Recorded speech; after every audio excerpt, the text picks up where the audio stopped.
Bien. Bien, bueno, vamos entrando ya en la última etapa de esta introducción a la escatología y nos toca entrar en el punto 12, Números Romanos, que tiene como título el estado intermedio y el estado eterno. ¿Qué es esto del estado intermedio? El estado intermedio es el estado del alma entre la muerte física y la resurrección, hecho que sucederá en la segunda venida de Cristo. Estos temas, y este tema en particular, no solo sirve para nosotros, para nuestra esperanza, para afirmar nuestra esperanza, sino, como decíamos desde el principio del curso, para poder predicar el Evangelio de salvación, el Evangelio eterno, el Evangelio que tiene que ver con el destino, con nuestro destino, con el destino de la humanidad. Y acá vamos a encontrar un montón de teorías, un montón de creencias. Cada religión tiene su postura frente a estos temas. Acá vamos a ver, por ejemplo, qué piensa la nueva era, qué piensan los budistas, qué piensan las religiones orientales sobre este tema. Pero vamos a ir por el principio. Vamos a empezar por... Noé, bienvenido. ¿Estás de...? Buenas noches. La Biblia nos dice explícitamente que va a haber, que hay un destino eterno, que hay una resurrección, tanto para creyentes como también para incrédulos, ¿no? Unos van a ir a un lado, otros van a ir al otro. ¿Qué pasa en este momento con aquellos que han partido, que han muerto, que han fallecido, a lo largo de la historia? ¿Dónde están? Seguramente en alguna oportunidad alguien nos hizo estas preguntas, ¿no? Cuando nos toca, por ejemplo, ir a un velorio, no es lo mismo un velorio de un cristiano, de un creyente en Cristo, con la esperanza de la resurrección y de la vida eterna, que un velorio de alguien que, bueno, que andaba medio flojo de papel con estos temas, con este tema de la esperanza eterna. En el punto 1 de esto del estado intermedio tenemos el destino de los incrédulos. ¿Todos tienen la hojita? Sí. ¿Tenés? Sí, tengo el año pasado. Bueno. Vamos a arrancar por el destino de los incrédulos. ¿Qué tenemos acá en el apunte? Marcos. Marcos, ¿cuánto? ¿Cuánto, Marcos? Destino de los incrédulos, 1. Cuando los incrédulos mueren, van de inmediato al Hades o infierno, que es la morada de los muertos malvados. Antes de Cristo, los justos y los malvados iban al Seol, el cual tenía 2 compartimientos separados por una cima infranqueable. Lucas 16:22. En el Antiguo Testamento, la palabra hebrea Seol es traducida variadamente infierno y sepulcro. En el Nuevo Testamento, la parte más baja del Seol se llama en griego el Hades. Esto viene de la versión Septuaginta, donde la palabra hebrea Seol es traducida por la palabra griega Hades. La palabra hebrea para el estado final de perdición o lago de fuego era Gehenna, traducida correctamente como infierno, Marcos 9:43. El nombre Gehenna era un término figurativo tomado de los fuegos perpetuos que quemaban los desechos en los valles de Hinnom, cerca de Jerusalén. Ya que los malvados no van a su perdición final hasta después del juicio final, cuando sean echados al lago de fuego, la palabra infierno puede ser usada para describir el estado presente de los muertos malvados. Por lo que es sabido, nadie en el presente está en el lago de fuego. Los malvados están en el Hades esperando la resurrección del juicio. El Hades es, sin embargo, Un lugar de sufrimiento que se ve en la narración del hombre rico y Lázaro, en Lucas 16:23 y 1 Pedro 3:19. Los incrédulos que han muerto están en el infierno esperando ser llamados a juicio y ser juzgados en el juicio del gran trono blanco. Luego serán lanzados al lado del fuego y allí quedarán por toda la eternidad. Apocalipsis 20. Bien. Eso parece medio hasta injusto, ¿no? Siempre tuviese, porque pareciera que fueron enviados primero al Hades, al Vallinón, infierno, sin haber un juicio previo, porque ya están sufriendo. De hecho, bueno, ahí tenemos varios pasajes, pero Tal vez sus obras lo llevaron ahí. ya están condenados, o sea, ya han sido condenados, dice la Biblia, aquellos que habían rechazado la gracia, ¿no? Ya esa decisión los condenó. ¿Qué sería entonces el Hades? Porque acá hay varios términos en diferentes idiomas que a veces se confunden o se malinterpretan. Uno diría, ¿por qué se usó el término Hades en el Nuevo Testamento? ¿Cuál es el origen del término Hades? La palabra Hades, griego. ¿Por qué se usó este término cuando se tradujo en la Septuaginta y después en el resto de los manuscritos griegos? Porque Hades forma parte de la mitología griega. Ese sería el lugar de los muertos dentro de la mitología griega. En el Hades, justamente dentro de la mitología se habla de diferentes niveles. El otro término que se usa es infierno, ya un término latinizado, pero se refiere también a ese lugar que contrasta con el cielo. Para la mitología y para las creencias antiguas, lo bueno, lo celestial, era donde estaba la esperanza de la gente buena, pero lo malo era lo que estaba en lo oculto, subterráneo. Infierno también tiene que ver con lo inferior, lo que está abajo. En hebreo, ¿cuál era el término? Seol. El Seol era el lugar de los muertos. Así también este lugar en el Seol estaba dividido. Era el lugar de todos los muertos. Iban todos los muertos al Seol, pero también había como una división para los justos y los injustos.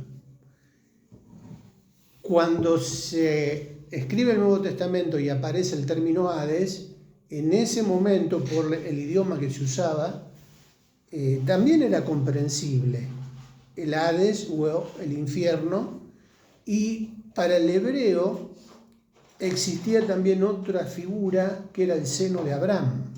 Y ahí aparece el pasaje de Lucas, donde tenemos al hombre rico y a Lázaro. ¿Dónde estaba en la figura de Lucas? En el seno de Abraham. ¿Quién estaba en el seno de Abraham? Lázaro estaba en el seno de Abraham y el rico en el Hades. ¿Y qué lo separaba? Una cima con S. Una cima con S que tiene que ver con profundidad, porque cima con C es arriba y cima con S es abismo, es profundidad, es la distancia pero hacia abajo, ¿no? Eso lo separaba. Por ahí se podían ver, por ahí estaban a la misma altura, por eso en el relato el rico le pide a Abraham que lo mande a Lázaro a la familia, ¿no? Para avisarles para que no vayan a ese lugar. Pero había algo que los separaba. Ahí aparece el seno de Abraham como equivalente ¿a qué? Al cielo. Al cielo. Y el otro término es paraíso. Jesús lo dice. Cuando le dice Jesús en la cruz al ladrón. Claro. Hoy mismo estarás conmigo en el paraíso. Y el paraíso tenía que ver con ese lugar de descanso, de disfrute. Se asocia paraíso a eso, ¿no? Estoy en el paraíso, o estoy en un lugar hermoso, placentero para disfrutar. Bueno, mantiene esa idea. Pero también lo opuesto vemos, ¿no? Con lo del infierno. Y aparece otro término ahí que es Gehenna. Gehenna tiene que ver con un valle que existe en la actualidad. Lo que pasa es que en la actualidad no es como era antes. En la actualidad el Gehenna o el Valle de Hinnom es un lugar turístico. La gente va a recorrer ese lugar, hay senderos para caminar. Es justamente a ver, como no es un valle, pero es como una quebrada, como si fuera una quebrada, o como si fuera la cañada de Villa Giardino. Un cañón. Claro, no tan grande como un cañón, pero la cañada en Villa Giardino, ¿qué es? Es una depresión, baja una calle por ahí, pero está abajo y después vuelve a subir. Bueno, el Valle de Hinnom es eso. En la antigüedad, ese lugar, ¿para qué se destinaba? Para quemar basura, pero también ahí había un altar dedicado a un dios pagano, en donde se sacrificaban niños, ¿no? El altar a Moloch. Vos habías levantado la mano. Antes que pase de... No, era solamente que no entiendo cómo el Seol puede estar, o sea, que puede estar dividido, ¿no? Porque hay versículos en donde dicen, harás que mis... creo que también habla Jacob, ahora descenderé con tristeza al Seol. Entonces, pero el Antiguo Testamento. Eso. Entonces del Antiguo Testamento. El Antiguo Testamento. El lugar de los muertos en el Antiguo Testamento. Como los salmos, viste que David habla mucho del Seol. Claro, sí. Ahora entendí. Ya entendí. Ahí está el Valle de Hinnom. El Valle de Hinnom, bueno, hay imágenes. Tenía que ver con ese lugar en donde también, aparte de haber un altar dedicado a ese Dios al que se le ofrendaban los bebés, los niños, también era un lugar que hoy nosotros lo podríamos asociar con una quema, un lugar en donde se quemaban residuos, se llevaba la basura, pero también se quemaban los cuerpos de las personas que eran NN, de los crucificados, de los condenados. Era una especie de fosa común. Dentro de ese valle había un sector que era una especie de fosa común donde se tiraban los cuerpos para prenderle fuego. Animales muertos. O sea, no eran un lugar muy agradable, pero sí era la imagen vívida para ellos de mal olor, de gusanos, de fuego permanente. Si había algo desagradable, era el Valle de Hinnom. Tenía que ver ese lugar al que Jesús lo utiliza como una imagen para ilustrar un lugar en donde nadie quisiera vivir eternamente, al contrario. Bueno, entonces se utiliza el término Gehenna, inspirado en ese Valle de Hinnom, para hablar del infierno como un destino de, bueno, todo lo que acabamos de decir. Un lugar abominable, ¿no? Nadie soportaría mucho tiempo ahí. Pero Jesús utiliza justamente para que la gente entendiera lo que significaba ir al infierno o ir al Gehenna, el gusano que no muere y el fuego que no se apaga. Para ellos no resultaba extraño, porque lo veían, lo tenían ahí. Siempre había fuego prendido, siempre había humo, siempre había olor a podrido, siempre había gusanos que se movían entre los cadáveres. Ratas. Todo lo que a nadie le gustaría, ¿no? Tener cerca. Bueno, ese va a ser el destino para los malvados. Entonces, acá tenemos diferentes figuras que hablan de un destino eterno, en este caso para los malvados. Más o menos hasta ahí vamos teniendo la idea de lo que en este caso la Biblia nos habla sobre el destino de los incrédulos. Pero ¿qué dice el punto 2? Sergio. Punto 2. Destino de los creyentes. El estado intermedio del justo se llama paraíso. Jesús le dijo al ladrón agonizante: hoy estarás conmigo en el paraíso. Lucas 23:43. Después de la resurrección de Jesús, la morada de los justos fue transferida del Seol al paraíso. Jesús personalmente descendió al Seol para llevar cautiva la cautividad, según Efesios 4:8. Él estuvo en el corazón de la tierra 3 días y 3 noches. Mateo 12:40. Aparentemente el Seol se encuentra en el corazón de la tierra. Ver también Efesios 4:9 y 10, números 16:33. Jesús no fue a la morada de los malvados en el Seol o el Hades, sino a la parte conocida como el seno de Abraham. Sacó del Seol a los justos, llevándolos con él al paraíso. Ver también Salmos 16:10, Hechos 2:27. Cuando los justos mueren, van inmediatamente a estar en la presencia de Cristo Jesús.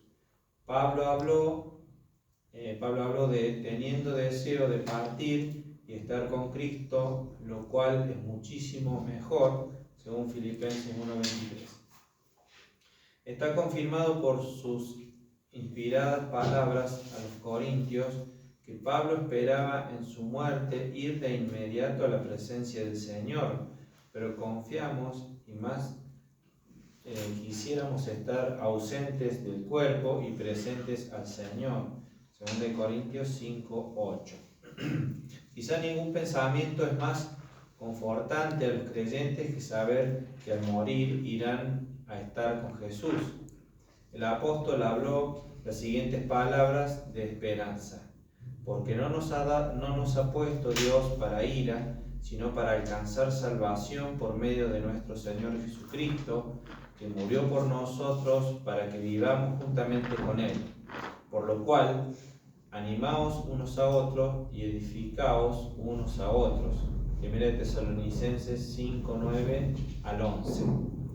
Los creyentes que han muerto están en el paraíso en espíritu, gozando de la presencia de Dios, esperando el denominado rapto o arrebatamiento, en el cual serán transformados a la imagen de Cristo, recibirán un cuerpo glorificado y luego pasarán a ser juzgados en el tribunal de Cristo, donde recibirán recompensa según sus obras que hicieron mientras estaban en vida. Romanos 14:10 al 12, 1 Corintios 3:10, 4:5 y 2 Corintios 5 del 1 al 10. Bien. Entonces, el destino de los creyentes. Si los incrédulos que mueren van al infierno, ¿a dónde van los creyentes? Al paraíso. Al paraíso. Jesús le prometió al ladrón de la cruz eso, ¿no? Depende de dónde estaba la coma. Depende de dónde estaba la coma. Pero bueno, existe el término paraíso. También el término paraíso, el origen de la palabra, en realidad viene por el lado de los persas. Ya los persas manejaban el concepto de paraíso. Bueno, es la historia del término, no nos vamos a meter ahí, pero tiene que ver con ese mismo lugar de delicia, de placer, de descanso. El destino de los creyentes, entonces, es ese lugar. Cuando Jesús resucita, cuando Jesús muere primero, esos días que está, 3 días y 3 noches, ¿a dónde fue? En realidad, en el texto bíblico no se dice nada de eso. No se dice. Hay que tener cuidado y con algunas interpretaciones, porque hay mucha especulación. Uno sí podría deducir, porque, por ejemplo, en uno de los salmos dice: no dejará mi alma en el Seol. y refiriéndose a algo profético. Pero también el destino de los justos que están en el Seol es el paraíso. Acuérdense que Seol incluía tanto a los justos como a los injustos. Pero, según lo que acabamos de leer, una postura dice que cuando Jesús muere, ¿va a dónde? Va a ese lugar a anunciar a los muertos. Hay un pasaje que habla algo de eso. En 1 Pedro dice los espíritus encarcelados. Eso es otra cosa, porque los espíritus encarcelados tienen que ver con los espíritus demoníacos. Ahora, ¿qué va a hacer el Señor? Va a sacar a los justos del Seol para llevarlos al paraíso. ¿Se entiende? Pero no es predicarle como dicen algunos. No, sino que Él va a mostrar su victoria. Claro, la victoria y que se cumplió lo que ellos esperaban. Lo que pasó en la cruz. Y pero llevarlos inmediatamente al paraíso. Y los saca de ese sector del Seol para llevarlos al paraíso. Quedan en el Seol los injustos. ¿Cuándo van a resucitar los injustos? Como sea en el juicio. Para juicio. Van a resucitar para recibir la sentencia final. En ese periodo, en esos 3 días, el Señor ya lo sacó del Seol y lo llevó al paraíso. A los que estaban en el Seol. Ahora, teniendo en cuenta eso, ¿hubo una batalla en ese momento? ¿O fue? No, la batalla fue en la cruz, fue cuando muere y le quita a Satanás el derecho que él tenía sobre la muerte, ¿no? Ahora, la resurrección de ellos. Marcelo está levantando la mano. ¿Escuchamos, Marcelo? Sí, Chiqui, ¿podés profundizar eso que hablaste de que me lo perdí? Cuando el Señor va a los lugares más profundos de la tierra, eso me parece, esa parte, ¿la podés profundizar, por favor? En el apunte tenemos en la parte del Seol, al principio. Dice, la morada de los justos fue transferida del Seol al paraíso, dice. Jesús personalmente descendió al Seol para llevar cautiva la cautividad, Efesios 4:8. Él estuvo en el corazón de la tierra 3 días y 3 noches, Mateo 12:40. Aparentemente el Seol se encuentra en el corazón de la tierra, ver también Efesios 4:9 y 10, Números 16. Jesús no fue a la morada de los malvados en el Seol o el Hades, sino a la parte conocida como el seno de Abraham. Sacó del Seol a los justos, llevándoselos con él al paraíso. Ver también Salmo 16:10, Hechos 2:27. Cuando los justos mueren, van inmediatamente a estar en la presencia de Cristo Jesús. Bueno, eso ya a partir de la resurrección del Señor. Pero cuando hablamos de lo que sucedió en el intermedio entre la muerte y la resurrección del Señor, nos referimos a esta parte donde se dice que el Señor descendió y que fue el seno de Abraham. Como que no atraviesa esa línea que dividía el Hades. Acuérdense que, bueno, decíamos que el Hades tenía una división entre justos e injustos, en lo que sería esa cima aparente metafórica que está ahí en el relato.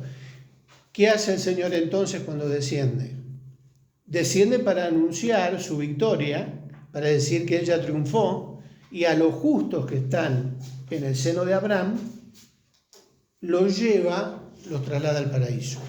Decíamos también, esto no está explícitamente detallado en el texto bíblico, pero es lo que se llega a deducir o interpretar. ¿Por qué? Porque ya después aparece, ¿se acuerdan cuando hablábamos de las resurrecciones? Que dentro de las resurrecciones había una postura que decía que cuando el Señor vuelva en su segunda venida, iban a resucitar por un lado los justos. Y en una de esas posturas están incluidos los muertos del Antiguo Testamento. Acuérdense que una postura decía eso. Hay otras posturas que dicen que no, que todavía no resucitan, que primero resucitan los muertos en Cristo, los que habían creído en Cristo.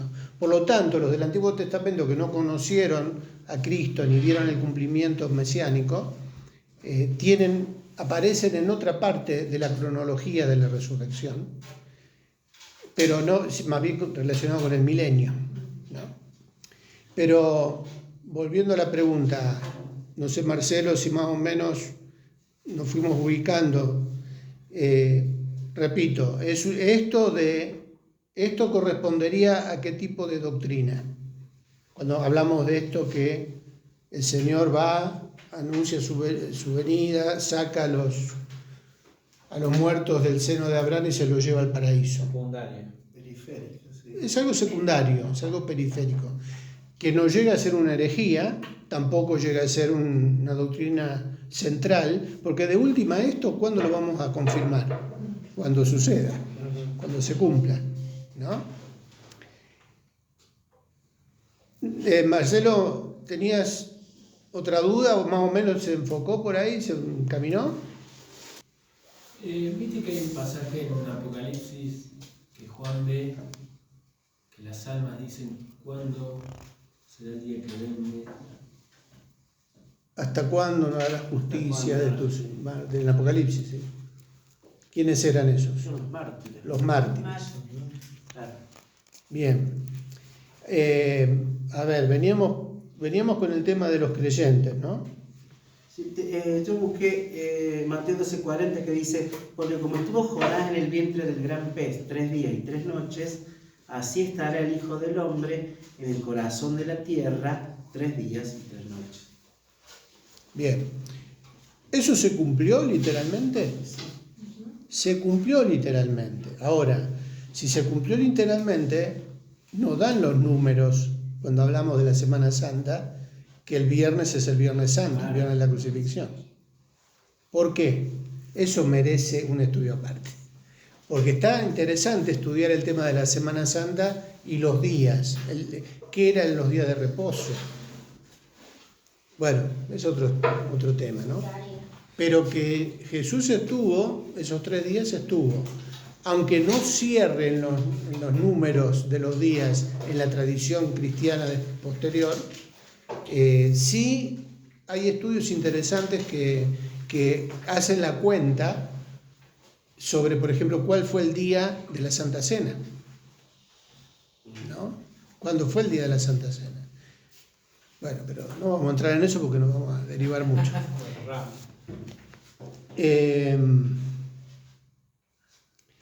Se me está escapando algo que ya se me va a volver a encaminar.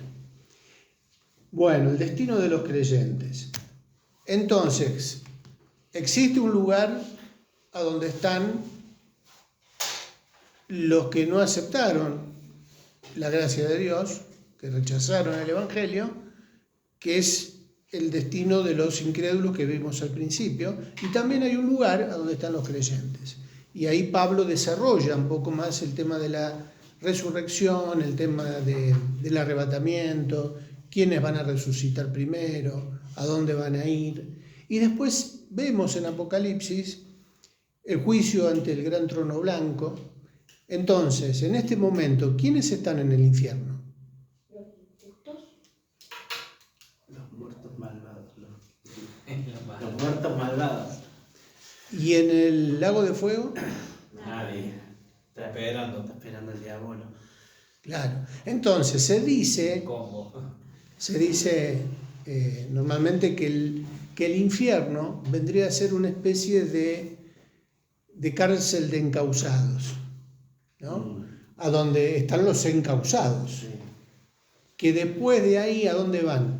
Al juicio primero. Al juicio, pero hablemos a nivel secular. Sí, al juicio. Los que están en la cárcel de encausados están esperando que llegue el juicio y ahí van a recibir la sentencia definitiva y ahí van a decidir que ya los que están en realidad los que están en el infierno, si están en el infierno, ya no tienen posibilidades. Yo le planteo del principio, es como que hay ya una condena previa sin juicio previo. Entiendo que el rechazo a la gracia los condena, ya han sido condenados. Esa expresión de- Aparte que el tormento es vida también, porque Pero hay ahí lo que dice Martín, ¿eso se refiere a los muertos malvados antes de Cristo o a los muertos malvados hasta el día de hoy? Hasta el día de hoy. ¿Incluyendo antes de la gracia y después de la gracia? Solo combo, eso. Ajá, bueno, esa es mi duda. Porque los que buscaron a Dios tenían la diferencia en Cristo. Ahora, Pero bueno, no. igual es periférico. Bueno, De porque todos modos, lo que sí la doctrina central, la vida.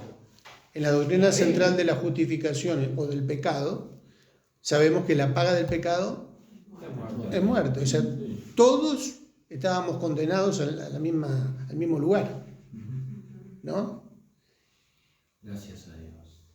¿Qué sucedió a partir de la venida de Cristo, de la encarnación, de la crucifixión, de la resurrección, de toda la obra de la cruz, ¿no? Y todo lo que es el Evangelio de salvación? El que recibe por fe, acepta ese mensaje, sale de lo que sería el destino que ya estaba decretado, sea en el Antiguo o en el Nuevo Testamento. O sea, ya pasa de muerte a vida en el momento de creer. Por eso es importante que repasemos todos estos temas, porque a la hora de explicárselo a alguien que, por ejemplo, cree en la reencarnación, ¿qué le tenemos que decir? Bueno, está un poquito más adelante, pero tiene que ver con eso. No existe tal cosa como la reencarnación o otra posibilidad de zafar. No. Establecido. Para una sola vez. Claro, entonces tenemos que tener en claro esto, porque el Evangelio de salvación, como decimos, parte de una realidad trágica, de un destino ya decretado para los incrédulos. Porque la paga del pecado es muerte, más la dádiva de Dios, el regalo de Dios, que es vida eterna en Cristo. Es la única forma de salir de ahí, pero no después de la muerte, antes de la muerte física.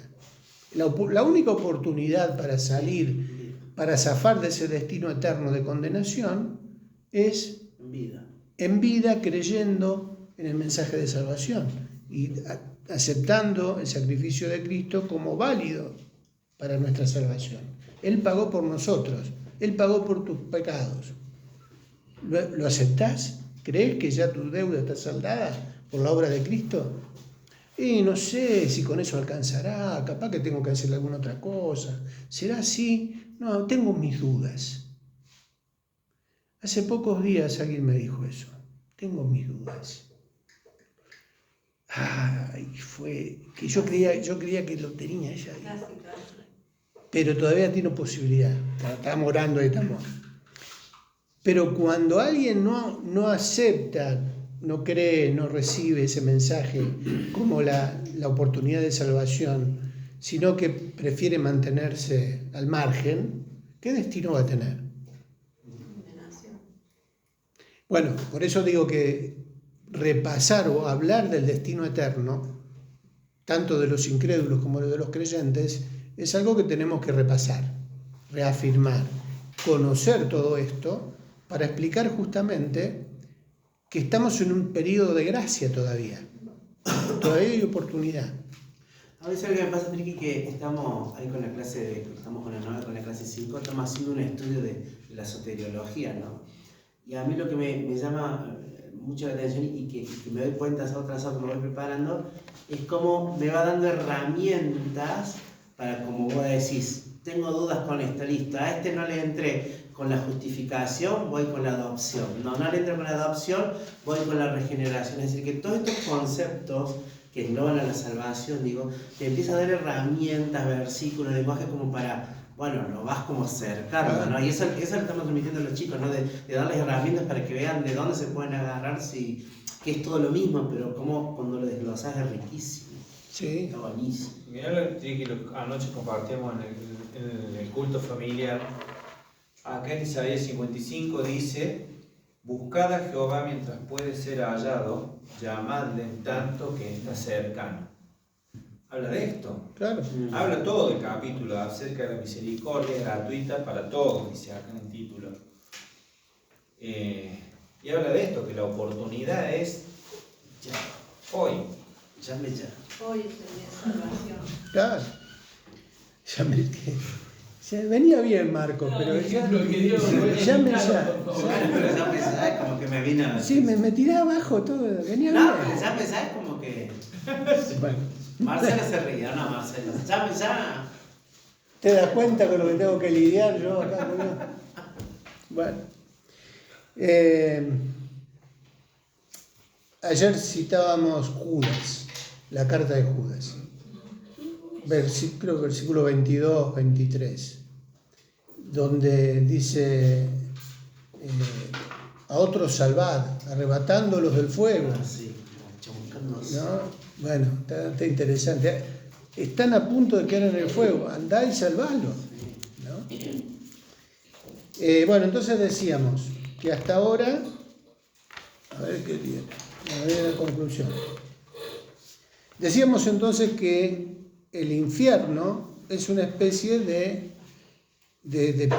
cárcel de encausados donde después de ahí van a ir al juicio ante el gran trono blanco de Apocalipsis para recibir esa sentencia definitiva, y de ahí ¿a dónde van? Al lago de fuego. ¿Quiénes van a estar en el lago de fuego? Los que vayan a ser malvados. El diablo, Los que fueron el anticristo. Claro, los primeros habitantes del lago de fuego van a ser el falso profeta, el anticristo, y por último va a ser Satanás, ¿no? Después de los que fueron juzgados. después del milenio. Sí. Porque se acuerdan que veíamos que en el milenio ¿qué va a haber? Un intento, otro intento de rebelión que Satanás va a encabezar, y de ahí va a venir fuego del cielo. Aparte lo tienen que soltar. Claro, porque Satanás está atado, va a ser soltado. Esa es otra tanda entonces que va. Es como hay una tanda primero y después van estos. Claro. Después viene el milenio. Y ahí, después del juicio ante el gran trono blanco, ahí van a ir los que rechazaron al Señor. ¿Vamos bien hasta ahí? Con el destino de los creyentes y el destino de los incrédulos. Esto es importante afirmarlo a la hora de predicar el Evangelio o de hablar con alguien sobre estos temas, ¿no? ¿A dónde están ahora los cristianos que partieron? En el paraíso. Muy bien, Abby. Menos mal que está vos, Abby, acá, que acomoda los tantos. En el paraíso con Dios. Esperando qué cosa. ¿En qué momento se va a dar esa resurrección? La resurrección. Cuando Jesús vuelva. En la segunda venida del Señor. Punto 3. Entramos en punto de la conclusión. Bueno, ya más o menos lo vinimos hablando. Silvina. Punto 3. Conclusión. El infierno es temporal, en contraste al lago de fuego que es eterno. El infierno es temporal porque será sustituido por el lago de fuego que permanece para siempre. Podríamos comparar el infierno a la cárcel, donde el confinado espera juicio, y el lago de fuego al presidio, donde el condenado cumple su sentencia de cadena perpetua. Al infierno van las almas de las personas que mueren sin Cristo, mientras que al lago de fuego los incrédulos serán lanzados vivos, en carne y hueso, como resultado del juicio final. De igual manera hay que resaltar las diferencias entre estar en el cielo en espíritu y alma antes de la resurrección con el estar en el cielo con un cuerpo glorificado después de la resurrección. Cuando un creyente muere, llega al paraíso o cielo en espíritu y alma. Su cuerpo queda en la tierra.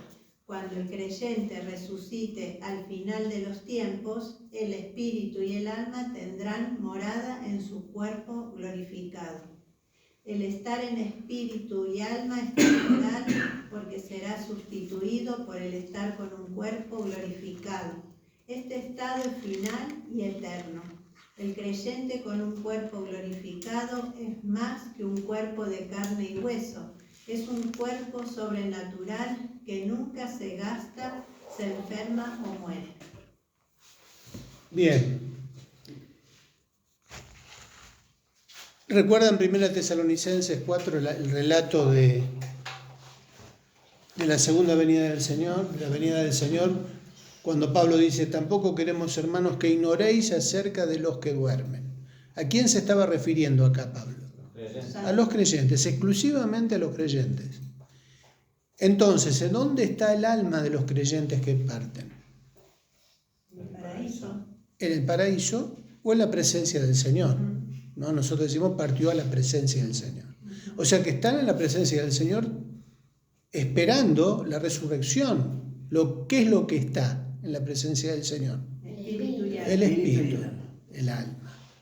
Cuando Jesús regrese, cuando Jesús vuelva, dice, y traerá, a ver, porque si creemos que Jesús murió y resucitó, así también, versículo 14, traerá Dios con Jesús, ¿a quiénes? A los que durmieron en él. O sea que los va a traer. ¿A dónde los va a traer? A la tierra. A la nube, no tocan. a la nube, A la nube, no tocan. Pero ¿qué es lo que va a suceder en ese momento? El Va a cuerpo. levantar los cuerpos. Claro. A los que durmieron en él, por lo cual os decimos esto en palabra del Señor, que nosotros que vivimos, que habremos quedado hasta la venida del Señor, no precederemos, no nos vamos a adelantar a los que ya partieron. ¿A qué no nos vamos a adelantar? A la transformación del cuerpo glorificado. Al cuerpo Pero glorificado. ahí es donde yo pienso, Tiki, digo, sí, por ejemplo, es ahora el rapto, nuestro cuerpo va montando en el aire, nos juntamos en la nube con ellos. Es decir que, la palabra necesita como que, es como que estos que murieron en Cristo necesitan ese cuerpo para que se complete estas tres partes de nuestra vida, alma, cuerpo y espíritu. Claro.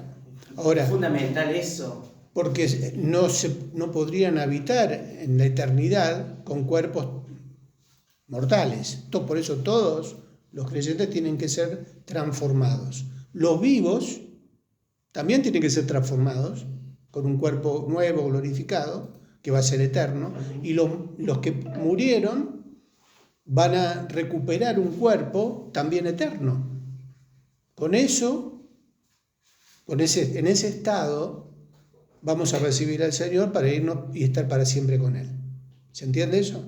Estamos hablando de los creyentes. A ver, los González. Dale, Noco. Y viste que los creyentes van a tener un cuerpo glorificado y los injustos van a tener... También van a tener un cuerpo. La resurrección es para justos y para injustos. Porque van a ser echados con un cuerpo al lado del fuego. Pero ellos van a estar en otro lugar. Por eso cuando decimos que esto es para los creyentes, nos referimos a esto. Un cuerpo glorificado para estar para siempre con el Señor. Pero los incrédulos también van a resucitar para estar presentes con un cuerpo resucitado a la hora del juicio. Y de ahí, con ese cuerpo, van a ser echados al lago de fuego. Es terrible, ¿no? Un cuerpo que va a ser resucitado para Y ahora volviendo quemarse. a los que murieron en fe, pero no conocieron a Jesús, David. O sea, él va a venir en esa nube también y va a recibir ese cuerpo, al igual que los que murieron en Cristo. Esa es mi duda. No hay datos sobre eso, Claro. por eso decíamos recién que hay posturas que dicen que sí y hay posturas que dicen que van a resucitar en el milenio, Sí. para reinar con Jesús en el milenio. Pero van a resucitar. Pero van a resucitar también. O sea, Ricky, que los santos son resucitados sus cuerpos y allí son resucitados, transformados y reciben su espíritu y su alma, siempre en las nubes. Claro, lo que trae Jesús del cielo Es el espíritu, es el alma que está descansando en la presencia del Señor. Sí, Pero necesita ese cuerpo ya. que o sea, en el momento que eso suceda va a ser en la segunda venida, ¿no? No sabemos si mientras van subiendo, si se van a levantar de la tumba, ¿no? Yo me acuerdo que Flor, el pastor, el maestro, decía que no sabía qué prefería, si estar vivo o estar muerto. Me dice, si estoy muerto voy a patear el cajón, decía. Voy a patear el cajón y le voy a decir, ¿dónde está muerte tu aguijón? ¿Dónde sepulcro tu victoria? Eso decía Flor. Bueno, a ver, había otro punto acá en la conclusión. Perdón, Triqui, y de ahí se desata el punto de algunos, del tema de cremar o no cremar el cuerpo, viene de este punto, ¿no? De que se necesita ese cuerpo. Claro, yo una vuelta me decían, no, yo no sé si está bien cremar un cuerpo porque a la hora de la resurrección, pero la misma idea la tenían los que no querían donar órganos, o no se resistían a donar órganos. Y a la hora de la resurrección, si no tengo mi corazón o mis riñones, ¿qué va a pasar? No. Justamente era falta de información, porque cuando el Señor resucite, va a resucitar cuerpos que no van a necesitar un músculo cardíaco como el que tenemos ahora, Como diferente al que tenemos ahora. Claro, va a ser Pero algo el Señor, nuevo. viste, cuando los saduceos lo quieren, lo desafían con el tema de los 7 hermanos que tuvieron la misma mujer, le dice, ignoran el poder de Dios y la Escritura, le dice, porque seremos como ángeles. Claro, ahí no va a haber casamiento, ni esposa, O sea, vamos a ser como ni suegra. ángeles. Claro, ¿qué quiere decir? No va a haber, no va a haber órganos, no va a haber, entonces, como ángeles. Ahí lo explica, o sea, lo dice. Bueno, Ahora, el cuerpo del Señor resucitado no fue como el de un ángel. no, un cuerpo. Por eso. No, pero él lo Cuerpo, compara. Y comía. Claro, por eso Comía, digo, comía. hay una diferencia. Es que lógicamente va a haber diferencia. Pero dice como ángeles, está hablando de la naturaleza. Para mí quizás. sí. Va a ser perfecto, no va a estar sujeto a nada material ni mortal. Ahora, seguimos especulando, pero sí tenemos datos, por ejemplo, que Jesús resucitado comió con los discípulos. Demostró que su cuerpo era un cuerpo, no era un fantasma. Mostró las marcas. Claro. Sí, el tema de la cremación pasaría el problema no tanto por lo material, sino por el trasfondo espiritual que tenía la costumbre antigua de cremar, que estaba asociada a prácticas paganas, que tenía que ver con una consagración a la muerte, a los dioses. Ya desde Egipto venía esa Y práctica. a juicio también de parte de Dios. Claro, entonces Dios sí condenaba esas prácticas y de ahí la postura de decir, bueno, no puedo, versículo que habla del fuego, ¿no? Pasar a los hijos por fuego o quemar también lo relacionan con quemar a los muertos, no tanto por la destrucción de órganos, sino por el trasfondo espiritual que tenía. Sí, porque esa pasar los hijos por el fuego, una vez lo estudiamos con Noé, que lo de Moloch, que sacrificaban. Claro, sacrificaban a los dioses. Pero también, viste, cuando dice el polvo eres y el polvo volverás. Y El mar por eso. devolverá a sus muertos. ¿Cómo los va a devolver? Claro, si los pescados ya se lo comieron. Claro, el tema es que el Señor Sí, tiene poder obvio. para recrear todo Sí. nuevo. No tenemos que dudar de eso ni tener temor si alguno se quedó sin la vesícula. Yo no tengo vesícula. Pero aparte vos querés pensar que hay cuerpos que hace más de 300, 500, 1000 años, o sea, ya Claro, no están hay totalmente ni hueso, no hay nada. degradados. Claro. Sí. Bueno, seguimos. ¿Vieron cómo se dividen los subtemas, no? Seguimos la semana que viene con las falsas doctrinas sobre el estado intermedio. Ahí vamos a hablar algunos temas que tienen que ver con lo que ya veníamos hablando, ¿no? Especialmente con algunas doctrinas como, bueno, si bien ahora la Iglesia Católica ya no sostiene la enseñanza del purgatorio, como fue al principio, mucha gente tiene el concepto del purgatorio como un lugar previo, un lugar de purificación, un lugar que solamente los católicos pueden acceder. Porque si están bautizados en la Iglesia Católica, si murieron no estando en estado de gracia, sin confesión, sin penitencia, si no tuvieron la extrema unción antes de la muerte para pasar derecho al cielo, tienen que pasar ¿por dónde?